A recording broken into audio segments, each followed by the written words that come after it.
দর্শক, আসসালামু আলাইকুম। জীবনে অনেক সময় আমরা বিভিন্ন ধরনের রোগশোক, দুশ্চিন্তা বা বিপদের মুখোমুখি সম্মুখীন হই। আবার সেই রোগ যদি দীর্ঘস্থায়ী হয় তাহলে আমাদের মনে তো হাজারটা কোশ্চেন চলে আসে। আমি কি আর সুস্থ হব না? আমি কি আর স্বাভাবিক জীবনে ফিরব না? আমি কি আমার কাজকর্ম করতে পারবো না? অবশ্যই করতে পারবেন। মুমিন ব্যক্তি তো কখনো হতাশা হয় না।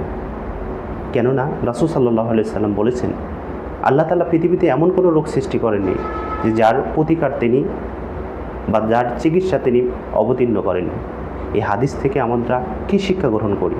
এই হাদিস আমাদের আশার আলো শিক্ষা দেয় যে চিকিৎসা গ্রহণ করা ঈমানের দুর্বলতা না, চিকিৎসা গ্রহণ করা একটি সুন্নত পদ্ধতি।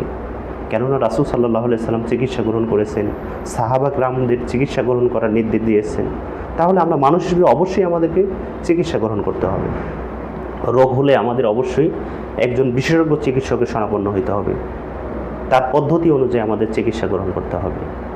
দর্শকবিন্দু, জীবনে প্রতিটি পরীক্ষা আমাদের এক একটি শিক্ষা। রোগ আমাদের ধৈর্য শিক্ষা দেয়। তাই আর কখনো বলবেন না আমি জীবনে আর সুস্থ হব না। আপনি অবশ্যই সুস্থ হবেন। রোগ হলে চিকিৎসা গ্রহণ করবেন, পাশাপাশি আল্লাহর কাছে প্রার্থনা করবেন।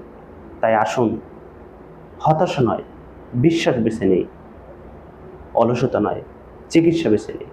আল্লাহ তাআলা আমাদেরকে সবাইকে সুন্দর সুস্থভাবে জীবনযাপন করার তৌফিক দান করুক। আমিন। আসসালামু আলাইকুম ওয়া রাহমাতুল্লাহি ওয়া বারাকাতুহু।